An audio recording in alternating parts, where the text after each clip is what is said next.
Bonjour, honorable membre du jury. Je me nomme Momo Eman, étudiant en deuxième année, lettres bilingues à l'école normale de Bambili. Eh bien, l'ouvrage que je choisis ici, mon ouvrage de prédilection, c'est Là où le soleil disparaît. C'est un roman écrit par Cornelius Ngura, l'écrivain d'origine rwandais.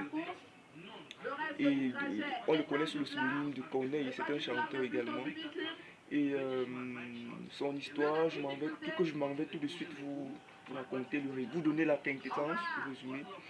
Alors là, cette histoire, c'est le récit autobiographique déjà publié en 2006. En 2016, autant pour moi. Ça a été publié en 2016. C'est un récit autobiographique.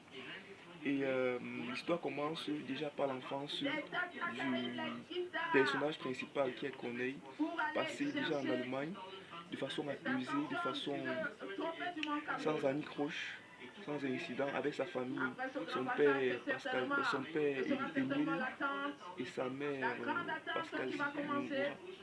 Et maintenant, ils étaient en train de faire les études naturellement, puisqu'ils avaient eu une bourse.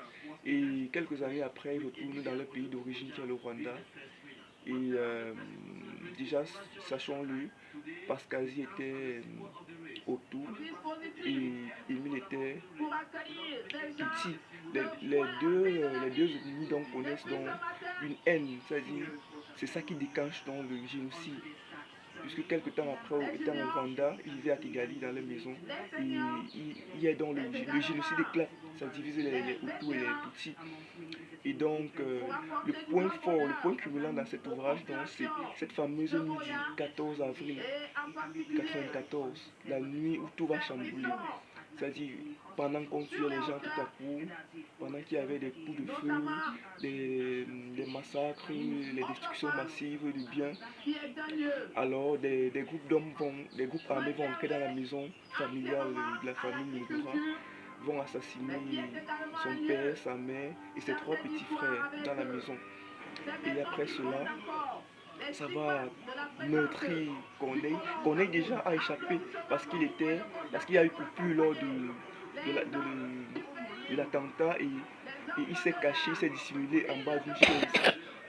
Et après donc cela, il va se retrouver seul au monde et il va fuir la guerre, va traverser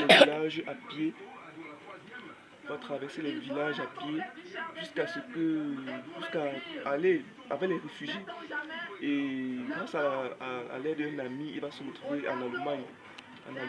D'un ami de son père, il va se retrouver en Allemagne où il sera hébergé, il va suivre ses études. Et quelques années encore plus tard, il ira maintenant au Canada. Et c'est au Canada donc qu'il va faire la rencontre avec la musique et véritablement commencer une carrière assumée qu'on connaît aujourd'hui. Il va aussi se marier, il va fonder sa famille et il va oublier tout cela, tout ce passé douloureux. Il sera apaisé. Et toutefois, la critique que je peux faire dans cet ouvrage, c'est déjà le rejet de l'africanité. Cet auteur, on remarque dans le récit qu'il rejette l'africanité.